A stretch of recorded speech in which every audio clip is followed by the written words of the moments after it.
오늘 본문 말씀에 보면은 예수님이 제자들에게 양을 맡기기 전에 확인한 내용이 있습니다. 너가 나를 사랑하느냐? 확인해.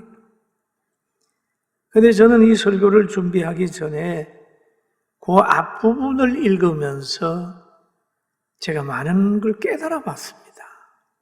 그 앞부분에 보면은 이 부활하신 예수님이 나타나셨는데 누구에게? 고기 잡으러 간 제자들에게 나타났어요. 갈릴리 바다에 나타나서 얘들아 고기 좀 잡았냐? 그러니 제자들이 그러면 못 잡았습니다. 밥이 맞도록 수고했지만 고기 한 마리도 못 잡았습니다. 그러게 못 잡았습니다. 야, 이 말을 들으면서 너희에게 뭐가 있느냐? 잡았느냐? 그 말 속에 울림이 있잖아요. 너희 사업이 잘 되냐? 건강하냐? 요즘 어떻게 지내냐? 건강 상태가 어떠냐? 물어볼 수 있잖아요. 고기 잡았냐? 건강이 있느냐? 그런데 물어보면 우리가 없다고 할 수 있지요. 주여 병들었습니다. 주여 실패했습니다. 주여 가난합니다. 그러잖아요. 그런데 오늘 여기에서 고기 있느냐 물어보니까 없습니다. 그러면 그 물을 배 오른편에 한번 던져봐. 저는 이 오른편이라고 하는 말을 들으면서 오른편의 삶이 뭐냐라는 걸 생각해 봤어요. 오늘날의 오른편의 삶은 뭐냐면 양의 삶이라는 거예요.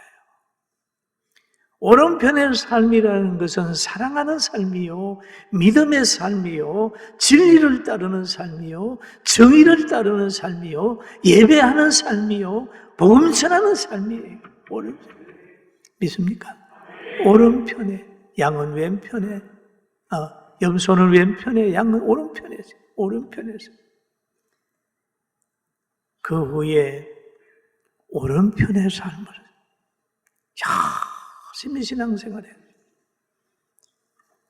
그런데 여러분 신앙생활 하다가 계속 오른편에만 살 수 있나요? 신앙생활 하다가 때로는 시험도 들고 사람 잘못 만나면 낙심도 하고 그렇잖아요.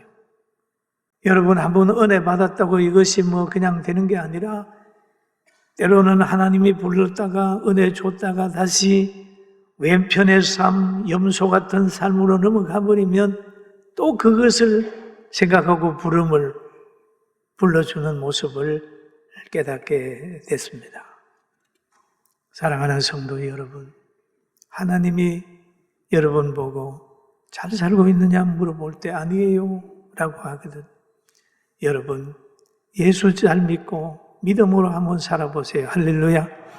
가정에 행복이 없거든 성경 말씀대로 아내들이야 남편을 존중하고 남편들이야 아내를 사랑하고 그리고 제가 생각나거든 철저하게 회개하고 성령의 인도함을 받아봐라.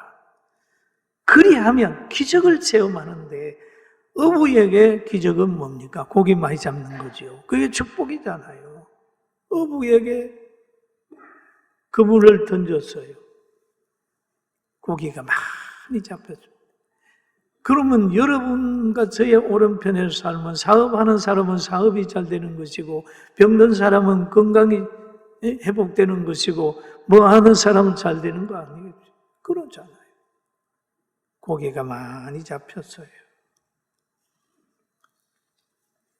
그런데 고기가 너무 형형색색 너무 이쁜 게 많으니까 제자들이 우리 한번 씌워보자 했더니 고기를 씌워봤더니 153마리 153입니다. 153. 근데 고기 잡은 걸 보고 예수님이 그러는 거예요. 얘들아 고기 좀 가져와. 가져오느라. 순종해서 받은 복을 좀 가져와. 그러니 제자들이 가지고 가니까 예수님이 그 갈릴리 바다 옆에 제자들을 고기 가져오라고 하고 주님은 떡을 준비해서 그 떡을 가지고 아침 조반을 먹은 내용이 오늘 성경 본문에 그 본문 전에 있는 내용입니다. 그럼 여러분 순종해서 받은 복을 어떻게 해야 될까요? 여러분도 가져오세요. 가져와서 성도들과 더불어 고아와 더불어 가부와 장애인들과 더불어 많은 사람들에게 이제 더불어 살고 나눠주면서 살아야 되지. 점토에 점토를 더하고 가옥에 가옥을 더하고 쌓아놓고만 있다고 하면 그건 하나님의 뜻에 어긋나는 거죠. 여러분 축복 많이 받았으면 가난한 사람, 병든 사람 돌아보고 좋은 사례 만드는 복 있는 사람 되기를 주의 이름으로 축원합니다. 그런데 예수님께서 베드로에게 순종의 체험을 시킨 거예요.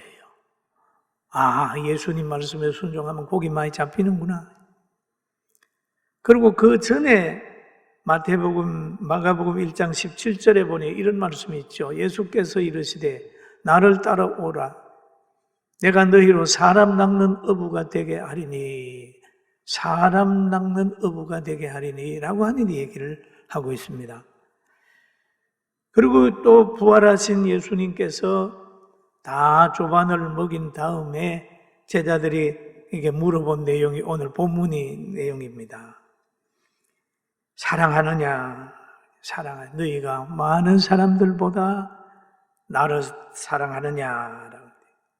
사랑의 대상을 우리가 알아야 됩니다.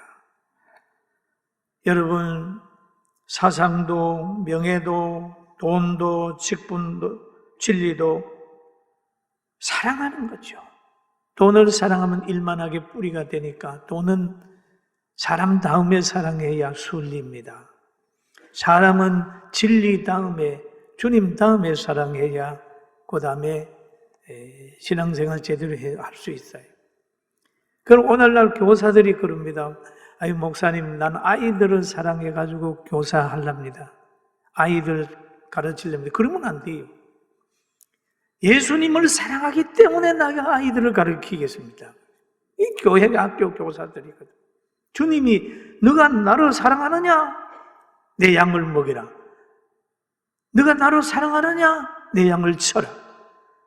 너가 나를 사랑하느냐? 내 양을 먹이라고 그랬다. 그럼 사랑은 주님을 사랑하기 때문에 목회를 하게 되고, 주님을 사랑하기 때문에 교사를 하게 되고, 주님을 사랑하기 때문에 장로님을 되게 되고, 주님을 사랑하기 때문에 지도자가 된다면 그 지도자는 하나님이 막 도와요. 하나님이 도와요. 그러니까 이게 베드로에게 물어봐요. 사랑하느냐 물으니까 처음에는 주께서 아시나이다. 주께서 아시나이다. 두 번째 예수님이 또 물어보는 거예요. 사랑하느냐? 처음에는 사랑한다고 고백을 하고, 두 번째는 주께서 사랑하시나이다 하고, 세 번째 또 주님이 물어보세요. 요한복음 21장 17절 있는데 여러분 우리가 같이 한번 읽어볼까요? 세 번째 이르시되 요한의 아들 시몬아 너가 나를 사랑하느냐 하시니, 주께서 세 번째 너가 나를 사랑하느냐 하심으로 베드로가 근심하여 이르되 주께서 모든 것을 아시오매 내가 주를 사랑하는 줄을 주께서 아시나이다 라는 얘기.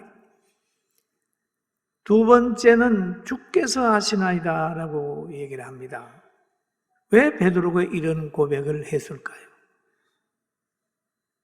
주님은 자기 생각을 알고 있다는 걸 베드로가 알아요. 자기는 아니라고 그러는데 예수님은 아셨어요. 베드로야 너가 나를 오늘 3번 부인한다 얘기를 했는데 베드로는 아니에요. 그랬는데 지나고 보니까 자기가 3번 부인한 거거든요. 주님은 아십니다. 저의 생각을 아십니다. 저의 능력을 아십니다. 저의 가치관을 아십니다. 그렇게 대답하고 세 번째 물어보니까 베드로는 모든 것을 아십니다 라는 얘기죠. 모든 것을 아십니다. 날아야 되는 것도 알고 모든 것을 다 아십니다. 예수님의 전지성을 얘기를 하는 거예요. 모든 걸 아십니다. 불의한 자의 소멸도 아시고 의로운 자의 그 일어나는 것도 아시고 100년 후의 것도 아시고 영원한 세계 천국도 아시고 그런 모든 걸 아십니다라는 고백을 하게 되니까 내 양을 먹이라 라고 얘기를 하고 있죠.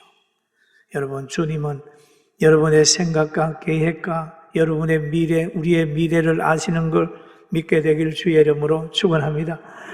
모든 걸 아십니다 라는 거예요. 그리고 또 말하기를 예수님이 그러잖아요. 내가 진실로 너희에게 이르노니 너가 젊어서는 스스로 뛰고 원하는 곳으로 다녔거니와 늙어서는 그런 얘기를 하죠. 베드로야, 너가 젊었을 때는 자유했지만 늙어서는 아니야. 그렇잖아요. 미래를 알려주는 거예요. 그러면 베드로의 젊어서의 삶을 보면 고기 잡으러 다니고 화나면 그냥 말고의 기도 잘라버리고 멀찍이 따라갈 수 있고 불 쬐고 있다가 예수님을 3번씩이나 부인할 수도 있고 또 예수님 돌아가신 후에 저 바다에 고기 잡으러 갈릴리 바다에 갈 수도 있고 스스로 네가 결정해서 갈 수 있지만 그런 말이에요. 그러나 늙어서는 성령에 사로잡혀서는 너가 너 삶, 너 마음대로 안 된다. 그 말은 베드로가 예수 믿다가 어떻게 사람들에게 끌려가고 순교당하는 것을 예수님이 미리 알려주는 겁니다. 그러면서 또 한 가지 예수님은 참 서성의 삶을 보였는데 예수님이 참 서성으로 산 모습을 보입니다. 나를 따르라라는 얘기를 하죠. 나를 따르라. 명령 앞으로가 아니고 나를 따르라. 나를 따르라는 말은 앞서간다는 얘기거든요. 가시밭길도 앞서가면서 나를 따르라. 부모는 나를 따르랍니다. 아이들 보고 이렇게 해. 나를 따라와. 따르는 거. 이게 부모의 모습이에요. 참 스승의 자세를 가르쳐 주었는데 예수님은 제자들의 발을 씻겼어요. 음식의 저녁을 잡수신 자리에서 일어나 겉옷을 벗고 수건을 가져다가 허리에 두르시고 종의 모습이지요. 대야에 물을 떠서 제자들의 발을 씻기시고 수건으로 그걸 닦았습니다. 그 시카고 선교대회를 갔더니 미국에 그 강당에 유명한 그 작가가 만들어 놓은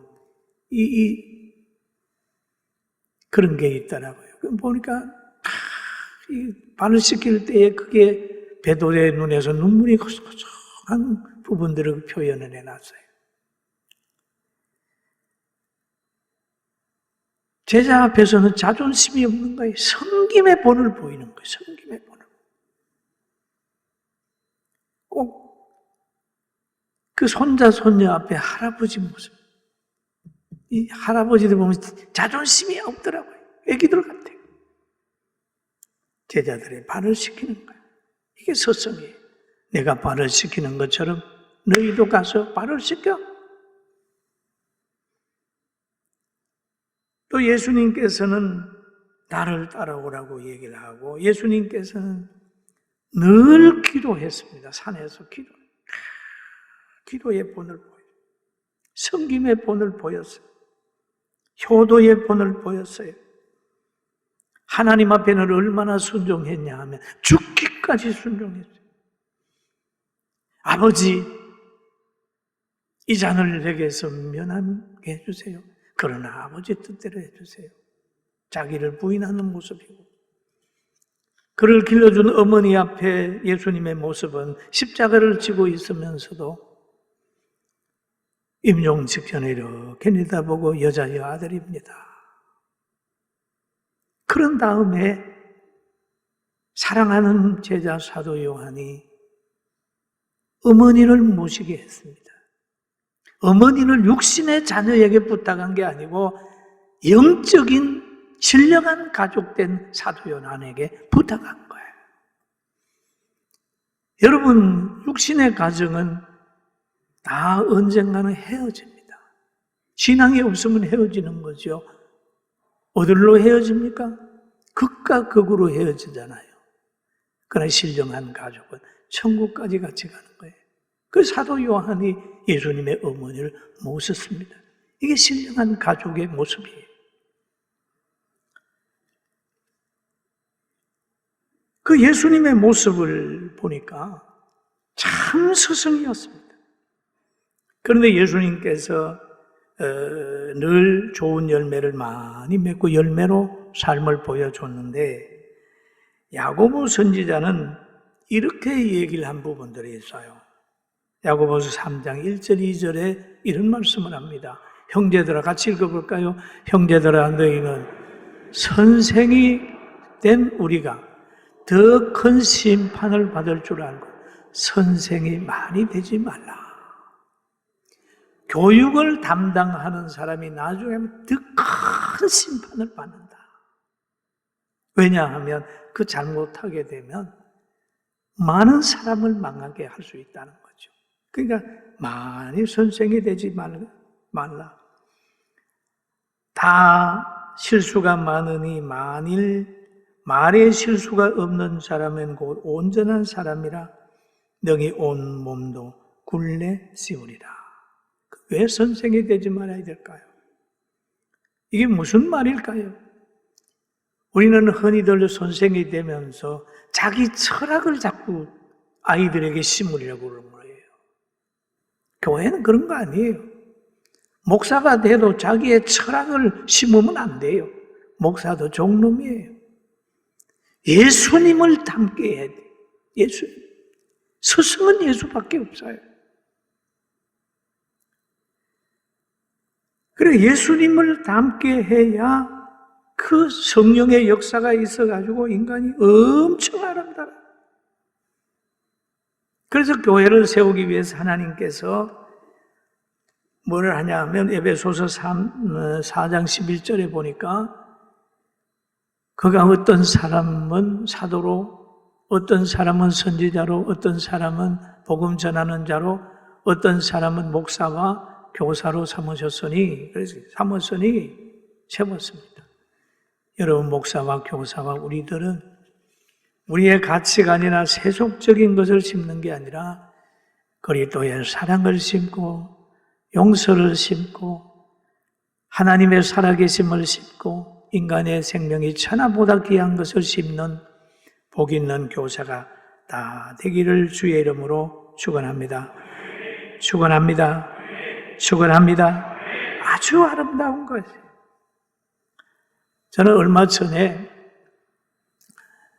제가 우리 교역자 한번 보고 그랬습니다. 저는 이제 우리 성도들 보면은 어떤 자리에 누가 앉아 있는 걸 대충 압니다.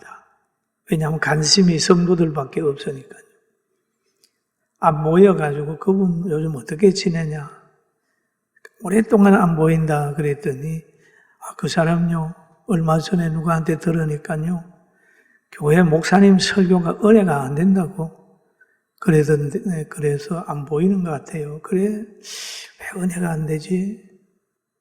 여러분 주방장 보고 밥맛 없다 그래 보세요. 집에 가면 고민합니다.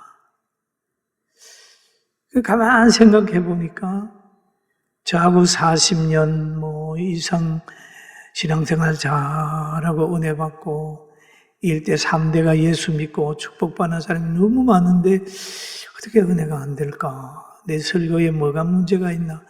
이제 생각을 많이 합니다. 그런데 내 설교는 늘 성경 중심으로 가려고 하고 기도하는데 은혜가 안 되는 사람도 있구나.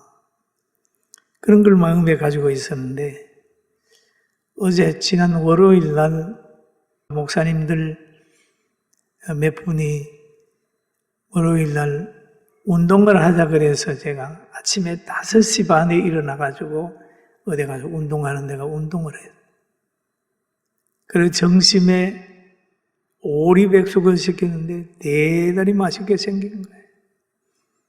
그래서 제가 오리백숙을 먹는데 너무 맛이 없어요. 도저히 먹을 수가 없어요. 그래서 제가 보니까 이 집에 진짜 못한다. 맛이 없네. 그냥 모래 씹는 것 같아. 그래서 제가 그런데 옆에 4사람을 엄청 잘 먹고 있는 거예요. 야, 이게 맛이 없냐 그랬더니 아니 맛있는데 기가 막히게 맛이 있다는 거예요. 제가 가만히 생각해봤어요. 내가 지금 너무 피곤해 있구나. 문제는 나에게 있는데 지금 내가 밥티정을 하고 있구나. 거기에서 깨달았어요. 좋은 음식도 내 입맛이 없으면 맛이 없구나. 그런 것처럼 아무리 좋은 설교라 할지라도 성도들이 어렵든지 피곤하든지 말씀이 안 믿어지든지 누구를 잘못 만났든지 시험에 빠지면 그럴 수 있구나. 또 맛이 좀 없는 것이라도 할지라도 배가 고프면 그냥 아멘 하고 먹구나. 그런 걸 깨달아가지고 제가 자유하고 은혜스럽게 살기로 했어요. 할렐루야. 아멘. 잘 깨달았잖아요. 그죠? 정말 그러니까 오히려 밥티정 하면서 이 집이 진짜 못하는 집이라 얘기를 했는데 4사람은 너무 잘 먹고 있는 거예요. 그러면서 저는 그런 생각을 또 했어요. 지난 주간에 제가 조용한 곳에 머물면서 제가 목회를 하면서 43년 지금 우리 교회 개척해서 목회하잖아요. 안식년은 한 해도 못했잖아요. 그래서 그걸 때로는 자랑스럽게 내가 안식년 못했어. 그런 생각이 가끔 들어오다가 이번에 제가 깨졌어요. 너 당연한 거 아니냐? 너 어머니 안식년 하는 거 봤어? 너 아버지 안식년 있는 거야? 없잖아. 너가 교제가 신령한 가족이라며. 그런데 무슨 안식년을 생각을 해? 생각을 하니까 내가 참 잘 살았구나. 그런 생각을 했댔습니다. 여러분, 어머니, 아버지 안식년 안 하잖아요. 교회 역시도 안식년이라고 하는 거 필요하기는 한 것 같지만 가정이라고 생각하고 지금까지 제가 목회하는 것 첫째 하나님의 은혜다 생각을 합니다. 교사 여러분, 교회를 하나의 학교처럼 생각하는 것보다 신령한 가족이고 예수 그리스도의 보혈로 맺어진 것을 깨달아서 자녀를 돌볼 때 선생님처럼 돌보지 말고 내 사랑하는 자녀처럼 보혈의 공로, 예수 그리스도의 사랑을 전파하는 심어주는 교사가 되길 주의 이름으로 축원합니다. 아멘. 나는 예수님을 사랑하기 때문에 교사가 됐다. 나는 예수님을 사랑하기 때문에 목사가 됐다. 교회는 신령한 가족이기 때문에 가난한 사람이 생기면 그 사람을 책임지고 병자가 생기면 그 사람을 돌보고 노인이 있으면 노인이 편안하게 갈 수 있는 환경을 만든다. 이런 각오로 교회다운 교회로 든든히 서가는 우리 모두가 되고 오래 정신을 가지고 앞으로 좋은 일꾼들이 대한민국을 아름답게 만드는데 항상 깨어 기도해 주기를 주의 이름으로 축원합니다. 할렐루야.